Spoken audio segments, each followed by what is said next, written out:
When I say the F word, what's the first thing that comes to mind?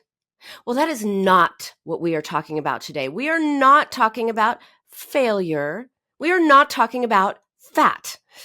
Welcome to Mind Matters. I'm your host, Dr. Nina Savelle-Rocklin, psychoanalyst, here to turn your subconscious into your superpower.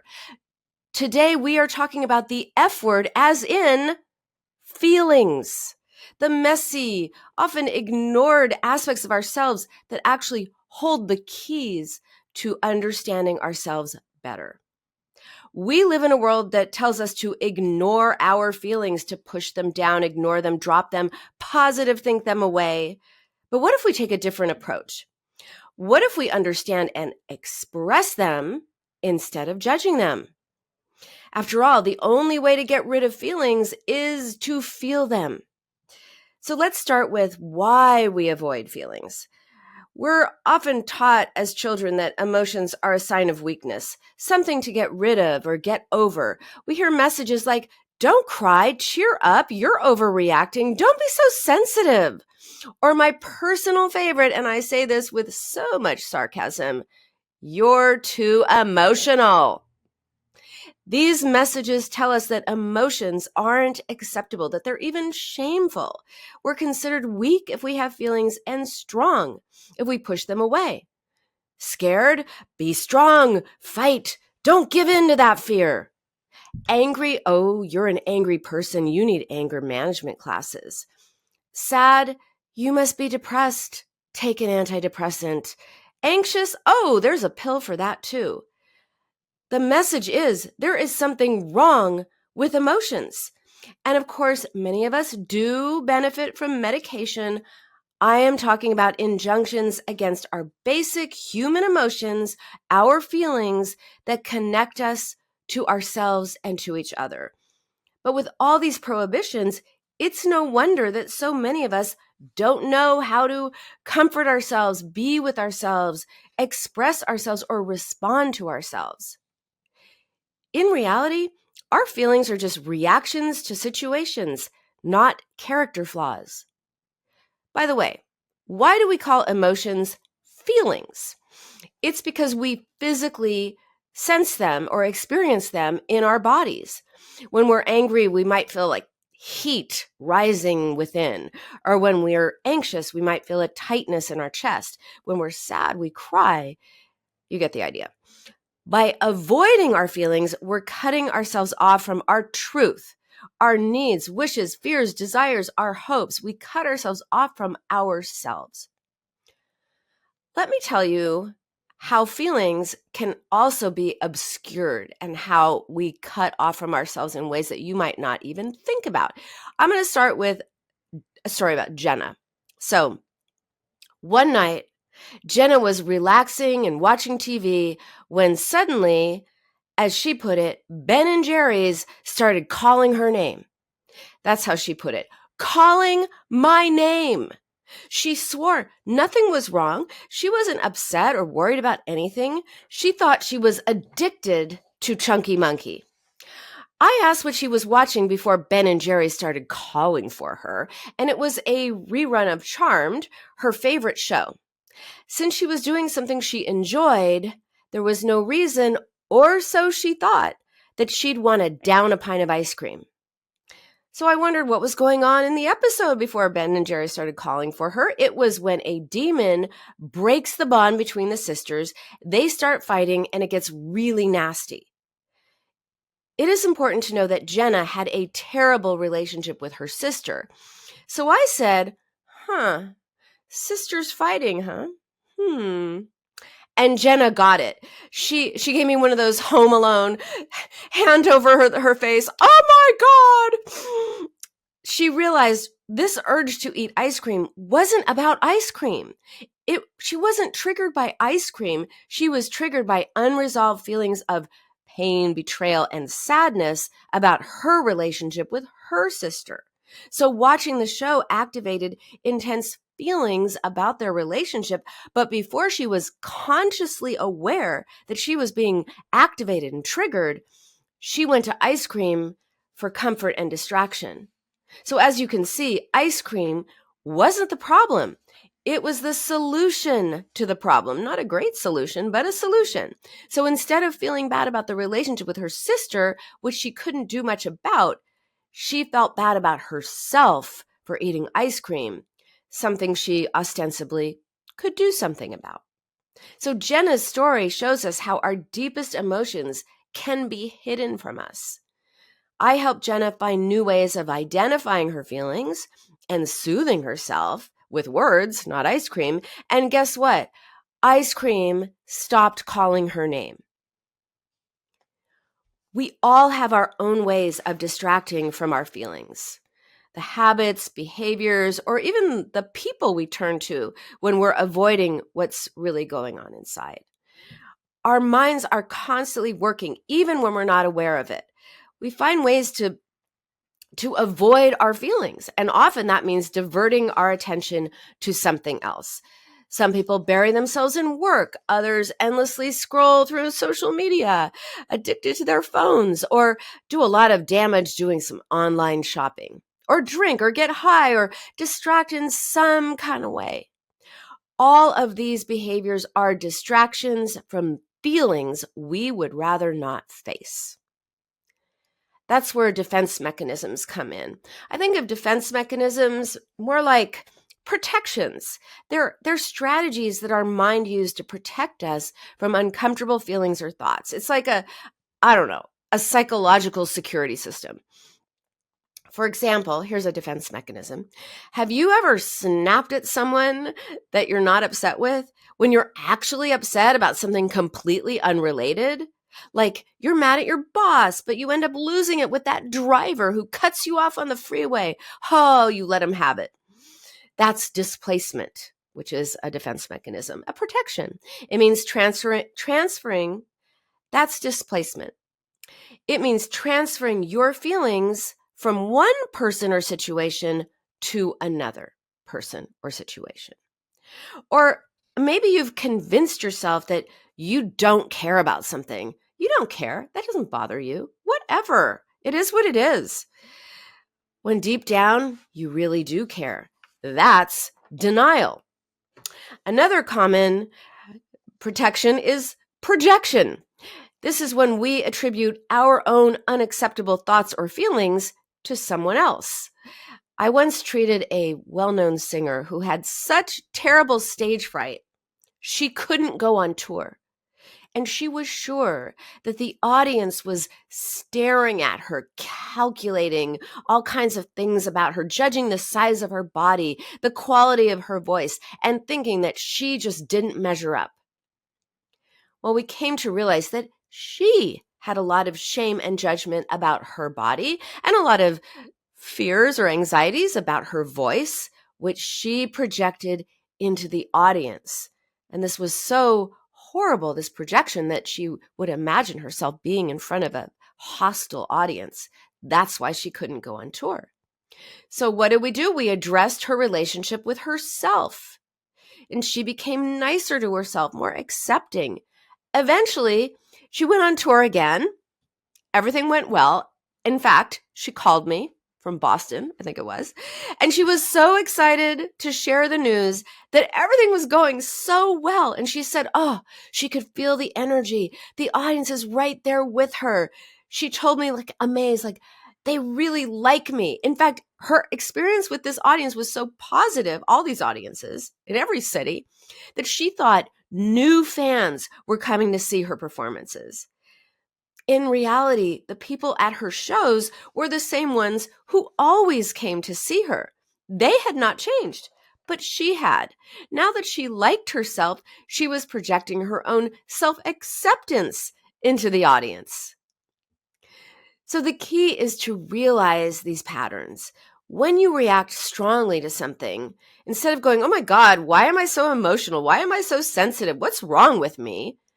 Just pause. Ask yourself, is this really about what's happening now, or is this situation familiar? Self-awareness is the first step toward making really meaningful changes in handling our emotions and our relationship with them. And that goes for feelings that are super intense and don't seem to make sense. Like when you have a huge reaction to something small. Like when your coworker casually mentions they had a really good conversation with the boss, and suddenly you feel this tidal wave of sadness come over you. Or maybe a friend cancels plans and you get really upset, more upset than the situation warrants. At the moment, those reactions can seem super confusing, even embarrassing. You might think, why am I being so sensitive? Or, oh, I'm overreacting again. But those big reactions aren't usually about what's actually happening in the moment. They're more like emotional echoes from the past. Your unconscious mind is always on the lookout for situations that remind it of old hurts or unmet needs, and then all the feelings come out. So when your coworker says they got positive feedback from your boss, maybe your unconscious is flashing back to the times you felt overlooked because your parents preferred one of your siblings over you. Or when someone cancels plans, it might trigger feelings of not being important to other people. You're not consciously aware of these connections, but the hidden part of your mind, your unconscious, your subconscious, is reacting to those hidden hurts as if they're happening right now. So instead of judging yourself for overreacting, be curious. Be curious, not critical. If you're having a powerful reaction that doesn't make sense to you, it means there's something deeper that's going on that needs your care and understanding. Again, ask yourself, how is this familiar to me? What is this feeling trying to tell me? When you start to make these connections, you can heal those old wounds and respond to current situations in a way that fits what's happening now, not what happened in the past. Now let's look at something that I find really fascinating, a concept Freud called repetition compulsion. It sounds Freudian, super complex, but it's actually something that we all experience. It's our tendency to recreate situations from the past in the present. So think about it.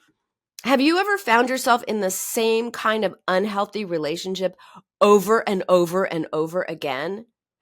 Or maybe you consistently end up in jobs where you feel undervalued, just like you did in your childhood home. Hint, hint. That is repetition compulsion at work, literally and figuratively. As you can see, our minds are always trying to resolve past conflicts, even when we're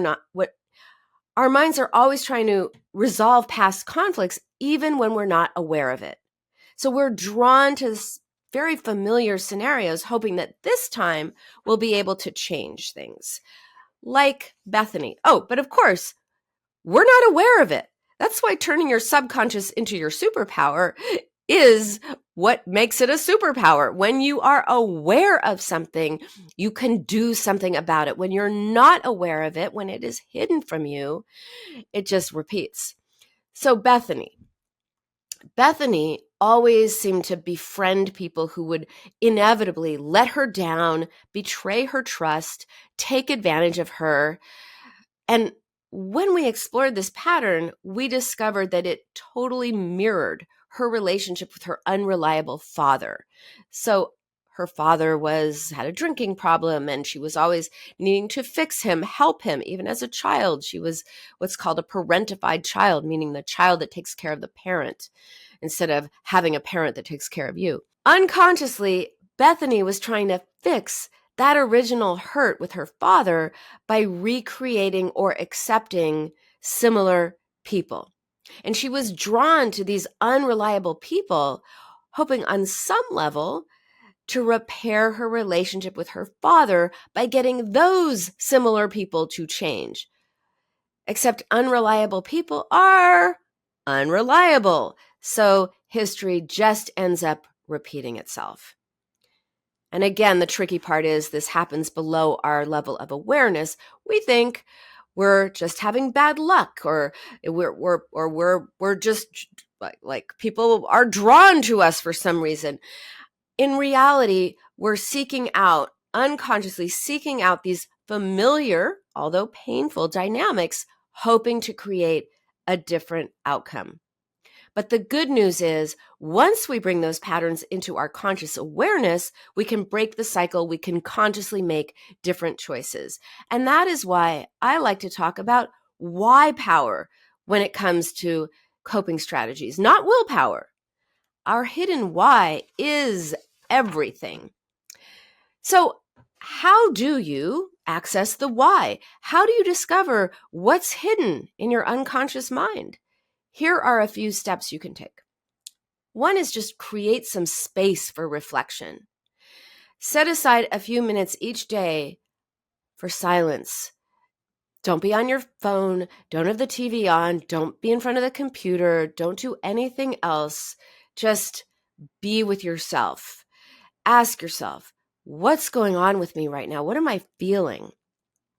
And if you come up with a big blank, remember, at the core of everything we feel are 7 basic emotions: anger, sadness, happiness, fear, loneliness, shame, and love. These are the fundamental feelings that shape all our emotional experiences. And when we break things down, every feeling can be traced back to one of those 7, and that will help you understand what's going on. So the goal is to develop that habit of checking in with yourself, again, without judgment. Curious, not critical. Also, notice patterns. Pay attention to those recurring behaviors or thoughts that come up all the time. Like, when do you feel that need to distract yourself with whatever?